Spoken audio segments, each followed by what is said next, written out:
Hey, it's Eden from A Moment of Zen, and I wanted to go over a little bit more about crystal cleansing, especially if you're using your crystals in healing sessions or you're just a really awesome person that likes to help their friends and family feel better. If you haven't watched my video about crystal cleansing, I don't know how to link stuff, so I'm sorry about that. I'll briefly touch on that. Crystals are very stable, energetically stable, so they don't need to be cleansed as often as people believe. It takes a lot to knock a crystal out of whack. It has to be a high enough amplitude, which means the energy has to be high enough to knock a very stable thing out of whack or need to be cleansed. How does that happen? You can drop a crystal hard enough, or a person can have a crazy enough energy, and you might not know. They might seem really cool on the outside. Those are the two easiest ways that I can think of where a crystal can be contaminated or dirtied or out of whack. So what do? If you're using your crystals in healing work, it's always a good idea to cleanse between use because A, you don't know what kind of energy output somebody has, and two, it's just hygienically nice to start fresh.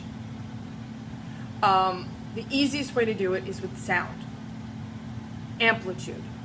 High energy sound.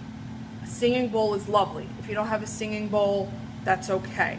And I don't mean like playing it beautifully. I mean gong. Hit it like a gong and 2-3 times until you feel like it's reset.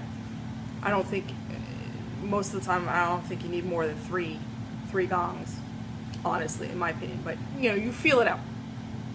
You don't have a singing bowl, tuning forks. You don't have tuning forks, pots and pans. Don't have pots and pans, crank your stereo.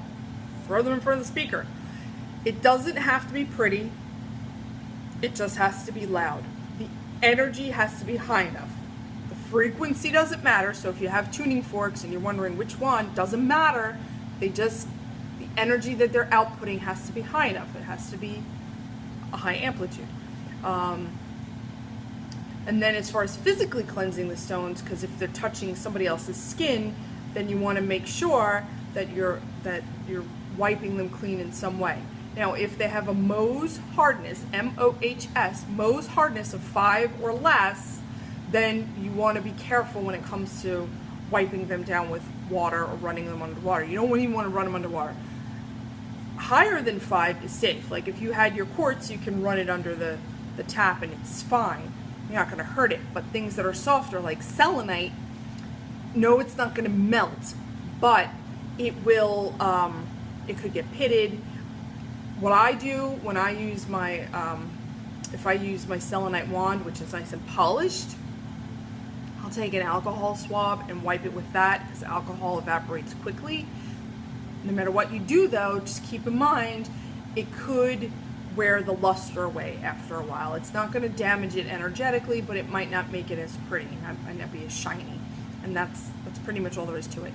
As far as any other methods, again, I always say, you got to figure out what's best based on what you're feeling. Some of you are really sensitive to energies and crystal energies, so you can tell, yeah, this feels good, no, it doesn't feel good.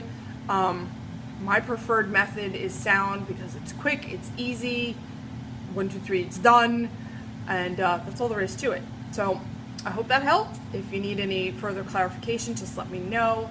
And that's all there is to it, folks. Okay? Go play with some crystals. Have an awesome day, and I will see you later. Bye.